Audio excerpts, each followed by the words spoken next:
नमस्कार, मी डॉक्टर तुषार कोकाटे. पुन्हा एकदा खूप खूप स्वागत आहे तुमचं. मित्रांनो, आजचा आपला विषय कोजागिरी पौर्णिमेच्या संदर्भाने. आता नवरात्रानंतर शरद ऋतूमध्ये येणारी ही पौर्णिमा, जिला कोजागिरी पौर्णिमा असं म्हटलं जातं. ह्या कोजागिरी पौर्णिमेच्या दिवशी रात्री जागून दूध प्यावं असं आपले शास्त्र सांगतं, अशी आपल्याकडे परंपरा आहे. आता या संदर्भाने काही महत्त्वाचे मुद्दे, काही महत्त्वाचे प्रश्न, त्यांची उत्तरं आज आपण पाहणार आहोत. बघा, शरद ऋतू हा निसर्गतः आपल्या शरीरामध्ये पित्त प्रकोपाचा काळ आहे. म्हणजे ह्या ऋतूमध्ये सगळ्यांच्याच शरीरामध्ये पित्ताचा प्रकोप होत असतो. आता या संदर्भाने तो का होतो, त्यानंतर त्याच्यावर काय उपाय करायचे, ह्या विषयीचा एक व्हिडिओ आपण ह्यापूर्वी केलेला आहे. तो तुम्ही बघितला असेलच, नसेल बघितला तर नक्की पहा. आता या शरद ऋतूमध्ये हे जे पित्त वाढतंय, ह्या पित्ताला कमी करण्यासाठी जसे उपाय आयुर्वेदामध्ये सांगितलेले आहेत, तसेच उपाय आपल्या शास्त्रामध्ये म्हणजेच आपल्या परंपरेमध्ये सुद्धा आलेले असतात. आणि त्यातलाच एक अतिशय चांगला असा उपाय म्हणजे कोजागिरी पौर्णिमा सेलिब्रेट करणे. आता कोजागिरी पौर्णिमा साजरी करायची म्हणजे त्या दिवशी रात्री जागरण करून दूध प्यायचं. आता साहजिकच आहे, कोणालाही असा प्रश्न पडेल की रात्री जागरणाने तर पित्त वाढतं, मग कोजागिरी पौर्णिमेच्या दिवशी जागरण करून अजून पित्त वाढणार नाही का? तर बघा, रात्री जागरणाच्या सवयीने पित्त वाढतं हे अगदी 100% खरं आहे. परंतु शरद ऋतूचा जर आपण विचार केला तर शरद ऋतूमध्ये दिवसा सूर्याची किरणं म्हणजे ऑक्टोबर हीट ज्याला आपण म्हणतो, तर ती खूप जास्त मोठ्या प्रमाणात शरीराला त्रासदायक ठरत असतात. उष्णता असते, हीट वाढलेली असते आणि यामुळेच खरं तर निसर्गतः सगळ्यांच्याच शरीरातलं किंबहुना प्रकृतीमधलं सुद्धा पित्त किंवा उष्णता ही वाढलेली असते. आणि या उलट शरद ऋतूच्या रात्री आहेत. शरद ऋतूच्या रात्री जो चंद्रप्रकाश आहे, जी चंद्राची किरणं आहे, जे चांदणं आहे, त्यामुळे त्या चंद्रकिरणांच्या शीतलतेमुळे निसर्गातः आपल्या शरीरातलं पित्त हे कमी होण्यासाठी मदत मिळते. आणि म्हणूनच शरद ऋतूच्या विशेषतः शरद ह्या पौर्णिमेच्या दिवशी रात्री जागरण करावं आणि चंद्रकिरणांमध्ये, चंद्रप्रकाशामध्ये, चांदण्यांमध्ये बसावं असं आपल्या शास्त्राने सांगितलेलं आहे. मग आता नुसतं बसण्यापेक्षा तिथे जर एखादं पित्तशामक औषध किंवा पित्तशामक द्रव्याची योजना केली तर जास्त चांगलं आहे. आणि म्हणूनच आपल्या सगळ्यांना माहिती आहे की दूध हे अतिशय उत्तम असं पित्तशामक सांगितलेलं आहे. शिवाय ते वातसुद्धा कमी करतं आणि शिवाय जो धातुक्षय आपला झालेला असतो, तो धातुक्षय भरून काढण्यासाठी सुद्धा हे दूध मदत करत असतं. कारण शरद ऋतूच्या आधी जे काही ऋतू आहेत, हे सगळे ऋतू अग्निमांद्याचे होते. या सगळ्या ऋतूंमध्ये आपल्याला उपवास, तापवास, व्रत, वैकल्य हे करायला सांगितलेलं होतं. कारण तिथे अग्निमांद्य होतं, तिथे धातुक्षय झालेला असतो आणि हा धातुक्षय आता पुढच्या ऋतूंमध्ये भरून येणार आहे. आणि म्हणूनच धातुक्षय भरून आणणारं, शरीरातलं पित्त जे वाढलेलं आहे ते कमी करणारं असं द्रव्य म्हणजे दूध. आणि म्हणूनच कोजागिरी पौर्णिमेच्या दिवशी चंद्राच्या किरणांमध्ये, चंद्राच्या प्रकाशामध्ये तापवलेलं दूध प्यावं अशी आपल्याकडे परंपरा किंवा प्रथा आहे. आणि ती योग्य आहे. याने शरीरातल्या पित्ताचं शमन होत असतं. आणि म्हणून 1-2 दिवस जरी जागरण घडलं तरी हरकत नाही, कारण जागरणाच्या सवयीने पित्त वाढणार आहे.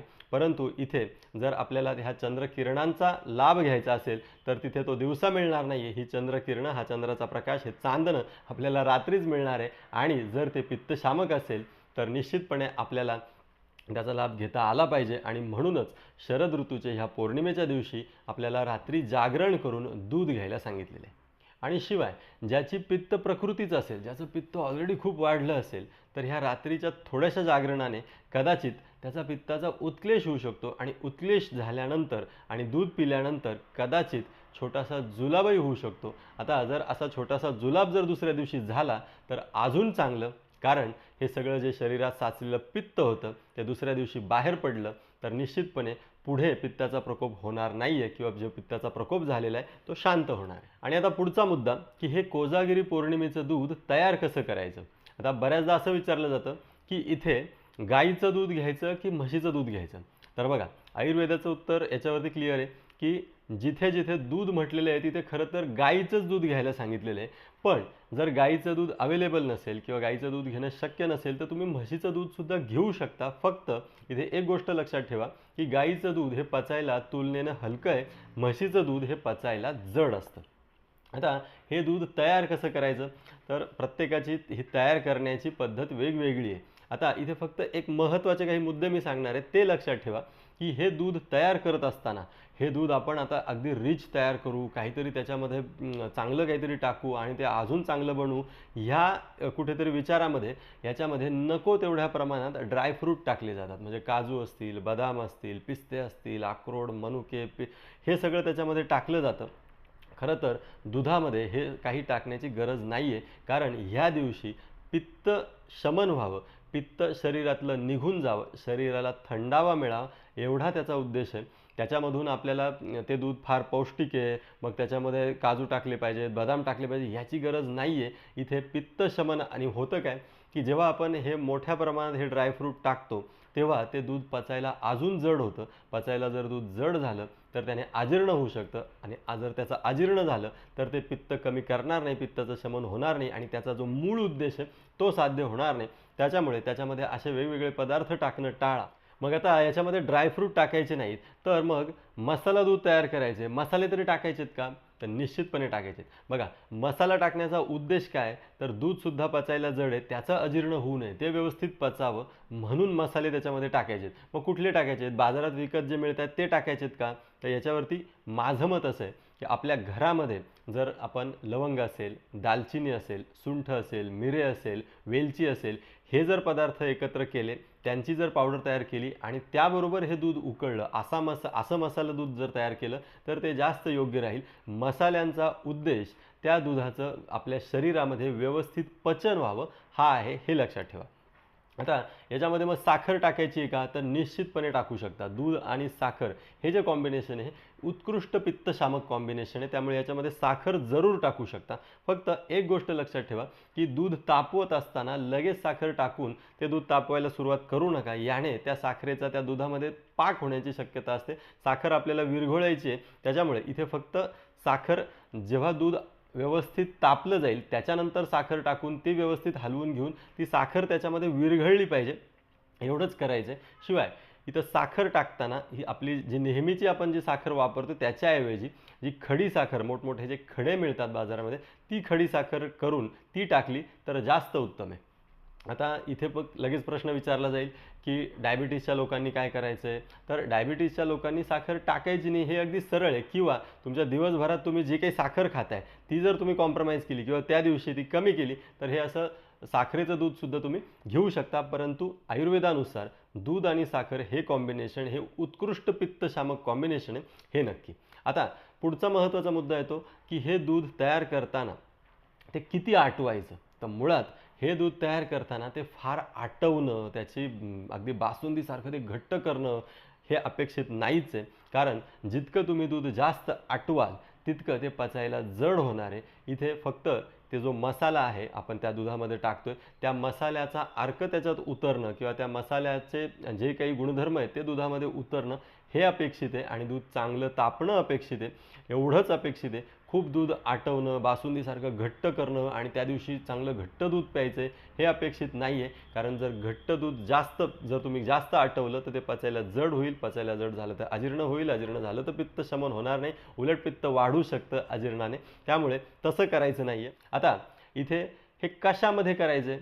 तर तुम्हाला जर शक्य असेल तर मातीच्या भांड्यामध्ये, म्हणजे मातीचा जो घडा असतो त्याच्यामध्ये करू शकता. ज्यांना हे शक्य नाही आहे त्यांनी नेहमीच्या त्यांच्या जी काही भांडी असतील त्याच्यामध्ये करून नंतर मातीच्या भांड्यामध्ये ठेवलं आणि ते चंद्राच्या प्रकाशामध्ये, चंद्राच्या किरणांमध्ये नेऊन ठेवलं तरी चालणार. आणि आता पुढचा मुद्दा की हे असं दूध सगळ्यांनी घ्यावं का? आता हा प्रश्न खरं तर का विचारला जातो? तर कफाचा काही आजार असेल किंवा आमची कफ प्रकृती आहे किंवा आम्हाला सर्दी खोकला झालेला आहे किंवा आम्हाला IBSचा त्रास आहे किंवा आम्हाला दूध चालत नाही, मग काय करायचं? किंवा दूध जर आम्ही घेतलं तर मग जुलाब होऊन जातो, मग आम्ही घ्यायचं का? तर बघा, जर तुमची कफ प्रकृती असेल, तुम्हाला कुठला एखादा कफाचाही आजार जरी झालेला असेल किंवा सर्दी खोकला जरी झालेला असेल तरीसुद्धा निसर्गतः सगळ्यांच्याच शरीरातलं पित्त, मग ते कफ प्रकृती असेल, वात प्रकृती असेल आणि कोणती पित्त प्रकृती असेल, तर सगळ्यांच्याच शरीरातलं पित्त या शरद ऋतूमध्ये वाढणार आहे. आणि हे वाढलेलं पित्त त्रासदायक ठरणार आहे.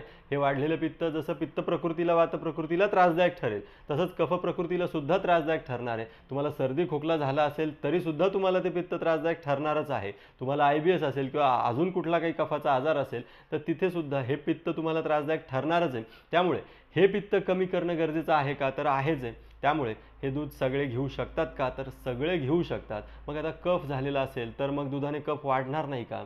तर अशा वेळी या दुधामध्ये तुम्ही थोडी साखर कमी टाका, म्हणजे त्याने जो कफ वाढणार आहे तो वाढणार नाही. शिवाय त्याचं जे प्रमाण आहे ते तुम्ही कमी घेऊ शकता. परंतु घेऊ शकता का? तर माझ्या मते सगळेच जण ह्या दिवशी थोडं दूध घेऊ शकतात. ज्यांना बाकी दुसरा काही कफाचा वगैरे आजार नाही आहे त्यांनी आपल्या पचनशक्तीप्रमाणे दूध घ्यायला काहीच हरकत नाही. शिवाय जर तुम्हाला फार असं वाटत असेल की नाही हे दूध घेतलं तर माझं पचन बिघडणार आहे किंवा माझ्या शरीरातला कफ वाढणार आहे, तर अजून एक करू शकता. त्या दिवशी तुम्ही जे रात्रीचं जेवण करताय ते कमी करू शकता किंवा अगदी उपवास करू शकता आणि फक्त त्या दिवशी कोजागिरी पौर्णिमेच्या दिवशी दूध घेऊ शकता. कारण हे दूध घेणं महत्त्वाचं काय, तर जे पुढं पित्त त्रास देणार आहे ह्या पित्ताचा बंदोबस्त करण्यासाठी ही एक सुवर्णसंधी आहे आणि ही सुवर्णसंधी आपल्याला दवडायची नाही आहे. आणि म्हणूनच तुम्ही हा उपाय अशा पद्धतीने सुद्धा करू शकता. पुढचा महत्त्वाचा मुद्दा आहे की हे दूध कशासोबत घ्यायचं, की ह्या दुधासोबत हे दूध पित असताना त्याच्याबरोबर अजून काय काय खाल्लं पाहिजे किंवा काय काय खाऊ शकतो. म्हणजे बऱ्याचदा असं दिसतं की दूध तापत असताना, दूध तापवायला घेतलेलं असताना एकीकडे फरसाण, भेळ, समोसे, कचोरी किंवा अजून काही चिप्स वगैरे हे असं खाणं चालू असतं. आता इथे या प्रश्नाचं उत्तर असं आहे की ह्या दुधासोबत काय खावं, तर दुधासोबत दुसरं तिसरं काहीही घ्यायचं नाही आहे, फक्त दूधच घ्यायचं आहे. कारण याचा आपला उद्देश हा पित्त कमी करणं, पित्त शांत करणं असा आहे. आता हे दूध किती घेतलं पाहिजे, तर याचं उत्तरसुद्धा असं आहे की हे दूध आपापल्या पचनशक्तीनुसार आपल्याला जेवढं पचेल एवढंच घेतलं पाहिजे. हे प्रत्येकाचं प्रमाण वेगवेगळं असू शकतं. हां, एखाद्याला समजा थोडंसं जास्त घेतलं आणि जुलाब झाला तरीही काही हरकत नाही, कारण शेवटी पित्त शरीरातून बाहेर निघून जाणं हेच याच्यामध्ये अपेक्षित आहे. आता हे दूध थंड घ्यायचं की गरम घ्यायचं, थोडंसं आपापल्या प्रकृतीनुसार खरं तर घेऊ शकता, कोमट दूध घेऊ शकता. परंतु आयडियली चंद्राच्या प्रकाशामध्ये, चंद्राच्या किरणांमध्ये थंड झालेलं दूध घेणं जास्त चांगलं आहे. त्यामुळे दूध थंड घ्यावं असं सांगता येईल. आणि आता शेवटचा मुद्दा की हे दूध किती वाजता पिलं पाहिजे. तर बघा, पित्ताचा जो काळ आहे 11 ते 12च्या दरम्यान जर तुम्ही हे दूध पिला तर जास्त उत्तम आहे. फक्त एक गोष्ट लक्षात ठेवा की दूध पिल्यानंतर लगेच आडवं पडायचं किंवा लगेच झोपायचं नाही. मग काय करायचं, तर तुम्ही आपल्या इष्टमित्रांसोबत, नातेवाईकांसोबत हास्यविनोद, गप्पा मारू शकता. काही वाचन, ज्यांना वाचनाची आवड आहे ते वाचन करू शकता. धार्मिक काही तुम्हाला वाचायची आवड असेल तर ते सुद्धा करू शकता.